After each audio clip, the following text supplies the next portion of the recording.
अदिति, अरे ओ अदिति, आजा बेटा, मैंने आटा गूंथ दिया है, तू जल्दी से रोटियां सेक ले। तेरे पापा आते ही होंगे ऑफिस से। क्या माँ, मैं आटा गूंथ देती ना, हर रोज रोटियां ही क्यों बनवाती हो मुझसे? ताकि ससुराल जाकर तू नाक ना कटाए हमारी। आटा तो तू बढ़िया गूंथ लेती है, रोटियां अब तक गोल नहीं बनती तुझसे। अब रोज बनाएगी तभी तो तेरा हाथ बैठेगा ना बेटा। उफ, बाप रे बाप, रसोई तो उबल रही है माँ। ऊपर से गैस के पास खड़े होकर कितनी सारी रोटियां बनानी है। कितनी सारी? 4 तेरे पापा की, 3 मेरी और 2 तेरी। बस 9 रोटियां ही तो सेकनी है। तो 9 रोटियां क्या कम होती है? अब ना बाबा ना, अभी 2 दिन पहले ही तो मैंने अपना फेशियल करवाया है। अब इतनी गर्मी में गैस के पास खड़ी रहूंगी तो पिंपल आ जाएंगे चेहरे पर। हे मेरे भगवान, ये आजकल की लड़कियों के कितने नाटक हैं। जरा हमसे पूछो, तुम्हारी उम्र में चूल्हे पर एक टाइम की 40-50 रोटियां बनाई है मैंने, जब ससुराल में पूरा परिवार साथ रहता था। हाँ तो आपका ससुराल भी तो कितनी बढ़िया जगह था, मस्त पहाड़ों के बीच, जहाँ कभी गर्मी पड़ती नहीं। ऊपर से स्नोफॉल के मजे अलग से। आहा हा हा, कितना मजा आता होगा ना। तुझे ऐसा लगता है तो ठीक है। कल ही तेरी मासी से बात करती हूँ कि वहीं पहाड़ों पर ही ढूंढ ले तेरी ससुराल। अब सच माँ, ये तो एकदम धांसू आइडिया है, लेकिन ये मेरे दिमाग में पहले क्यों नहीं आया? ठीक है, तो फिर तेरा, आप आज के आज मासी से बात करो और उनसे बोलो कि ससुराल कैसा भी चलेगा, लेकिन मेन शर्त यह है कि लड़का वहीं का रहने वाला हो और उसका घर एकदम पीक पर, मतलब कि ऊंचाई पर होना चाहिए, जहाँ जमकर स्नोफॉल होती हो। वाह, कितना बढ़िया हो जाएगा फिर तो। स्नोफॉल देखने के लिए न छुट्टी लेने की जरूरत और न इस गर्मी से जूझने की टेंशन। चलो माँ, अब आप रोटियां बनाओ, मैं तब तक ये डिसाइड करती हूँ कि शादी के बाद अपने रिसेप्शन पर मैं क्या पहनूंगी। ये कहकर अदिति हंसते हुए अपने कमरे में चली गई। क्या होगा इस लड़की का, एकदम बावली है। चलो अब रोटियां तो मुझे ही बनानी पड़ेगी। मैडम तो गई अपने पहाड़ी ससुराल के सपने बुनने। अरे कौन जा रहा है ससुराल, तुम या मैं? कम से कम ये तो बता दो।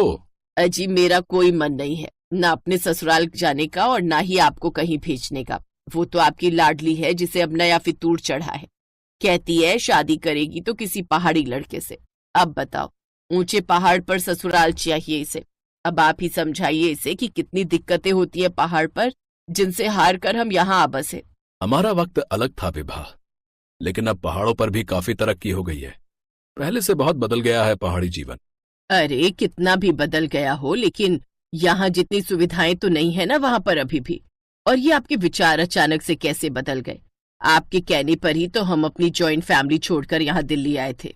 दिल्ली आना हमारी जरूरत भी थी और मजबूरी भी। मुझे यहाँ अच्छी सैलरी ऑफर हो गई थी और तुम वहां परेशान भी थी। और सच कहूं तो ऐसा संयोग भी बन रहा है कि शायद अदिति का ससुराल पहाड़ों पर ही हो जाए। हैं? अब साफ साफ कहिए ना, क्या बात है? आज लंच के वक्त तिवारी जी से काफी देर बातें हो गई। बातों बातों में अदिति के लिए एक रिश्ता बताने लगे। उनकी रिश्तेदारी में ही है। लड़का सरकारी क्लर्क है, कश्मीर में, एकदम पहाड़ों के बीचों बीच घर लिया है। परिवार भी ज्यादा बड़ा नहीं है, माँ बाप और बस एक बेटा और बेटी। बेटे गिरीश से अपनी अदिति की शादी हो जाएगी और बेटी सुनीता की तो पहले ही शादी हो चुकी है। परिवार तो बढ़िया है, लेकिन कश्मीर, इतनी दूर अदिति को कैसे भेजेंगे जी? तुम चिंता मत करो विभा, ये भगवान का बनाया संयोग ही है कि अदिति को भी पहाड़ों में ससुराल पाने की इच्छा तब हुई जब उसके लिए ये रिश्ता आया। अब ज्यादा मत सोचो और जाकर उससे बात करो। विभा ने जाकर अदिति से बात की और कश्मीर का नाम सुनते ही अदिति ने हाँ कहने में 1 मिनट भी नहीं लगाया। अरे अरे माँ, इसमें सोचने जैसा क्या है? कश्मीर में होगी मेरी ससुराल। आहा हा हा हा, सुनने में कितना अच्छा लग रहा है। आप तो फौरन हाँ कर दो। एक बार ठंडे दिमाग से सोच ले बेटा, मैं पहाड़ों पर रही हूँ, मुझे मालूम है कि कितनी दिक्कतें होती हैं वहां पर। पहाड़ी जगह पर 2-4 दिन घूमकर आने में और पूरी जिंदगी बिताने में बहुत फर्क होता है। ओहो माँ, पापा सही बोलते हैं, आप ना कुछ ज्यादा ही डीप चली जाती हो हर मामले में। मैं बोल रही हूँ ना आपको, आप इस रिश्ते के लिए हाँ कह दो, इससे पहले कि उन्हें कोई और पसंद आ जाए। अरे पर एक बार लड़के की फोटो तो मंगवा ले। उसकी भी कोई जरूरत नहीं है माँ, पापा ने देखा तो है ना फोटो। अगर उन्हें पसंद है तो मुझे भी पसंद है। और वैसे भी कश्मीर की खूबसूरत वादियों में हमेशा के लिए रहने को मिल जाए, इससे बढ़कर और क्या चाहिए मुझे। अदिति अपनी शादी और ससुराल को लेकर काफी एक्साइटेड थी। फिर कुछ ही महीनों के बाद गिरीश और अदिति की शादी हो गई और अदिति खुशी खुशी अपने ससुराल यानी कि कश्मीर आ गई। लेकिन फिर, अरे अदिति, जाओ बेटा, सबके लिए गरम कहवा बना लाओ। अब मम्मी जी, पर अभी 1 घंटे पहले ही तो सबने एक साथ कॉफी पी थी। ये कश्मीर है बेटा, तुम्हारी दिल्ली नहीं। यहाँ की सर्दी से बचना है तो थोड़ी थोड़ी देर में कुछ गरम पीते रहना पड़ता है। पहले कॉफी पी थी, अब कहवा बना लो। फिर कुछ देर बाद सबके लिए बढ़िया अदरक वाली चाय बना लेना, ठीक है? अदिति का ससुराल था, ऊपर से कश्मीर जैसी ठंडी जगह, तो मायके वाले बहाने यहाँ अदिति के काम नहीं आने वाले थे। बेमन से ही सही, पर उसे थोड़ी थोड़ी देर में सबके लिए कुछ न कुछ गर्म पीने के लिए बनाना ही पड़ता। ओहो, ये तो बिल्कुल ठंडा हो गया अदिति। अरे मैं तो तुरंत ही बनाकर लाई थी, इतनी जल्दी ठंडा भी हो गया। हाँ बेटा, यहाँ ऐसा ही होता है। जाओ सबके लिए दोबारा गर्म करके ले आओ, और इस बार केतली में डालकर लाना तो ठंडा नहीं होगा। धीरे धीरे अदिति को पहाड़ी जीवन के साइड इफेक्ट्स पता चल रहे थे। पहाड़ों पर रहने का तरीका, खाने पीने का तरीका, सब कुछ उसके मायके से बहुत अलग था। और फिर एक दिन, बड़ी ठंड है, ये लाइट कब तक आएगी जी? लाइट अब गई है तो आराम से ही आएगी। है? ऐसे कैसे? बिना हीटर के तो मेरी हालत खराब हो जाएगी। अच्छा सुनिए ना, हमारे पास इन्वर्टर भी तो है। हाँ है तो सही, लेकिन उसे हम बुरे वक्त के लिए बचा कर रखते हैं, ऐसे थोड़ी मोड़ी ठंड में नहीं चलाते। क्या? अच्छा, इससे बुरा वक्त तो और कौन सा आएगा? देखिए ना, मेरे हाथ पैर बर्फ जैसे ठंडे पड़ गए। तुम्हें अभी यहाँ की आदत नहीं है ना, इसीलिए ऐसा हो रहा है। तुम फिक्र मत करो, ये रजाई ओढ़कर लेट जाओ, फिर ठंड नहीं लगेगी तुम्हें। और फिर अगले दिन, ये क्या, सुबह के 11 बज गए और अब तक धूप नहीं खिली।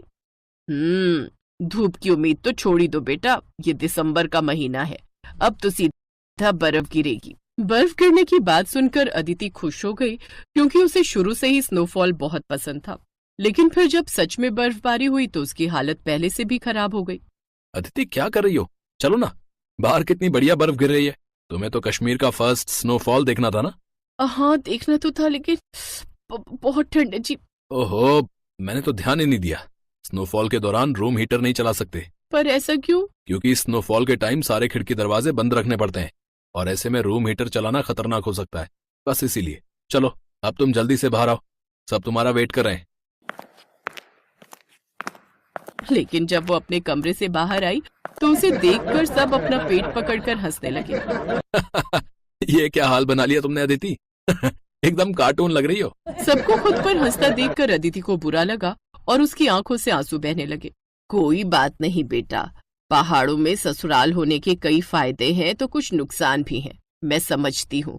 लेकिन मुझे भरोसा है कि धीरे धीरे तुम भी ढल जाओगी, जैसे मैं ढल गई। लेकिन फिलहाल तुम्हारी हालत देखकर लगता है कि तुम्हें कुछ दिनों के लिए अपने मायके हो आना चाहिए। क्यों, सही कहा ना मैंने? अपनी सास की बात सुनकर अदिति के चेहरे पर स्माइल आ गई। वो समझ गई थी कि पहाड़ों में ससुराल होने के बारे में सोचने और असल में वहां रहने में काफी फर्क है।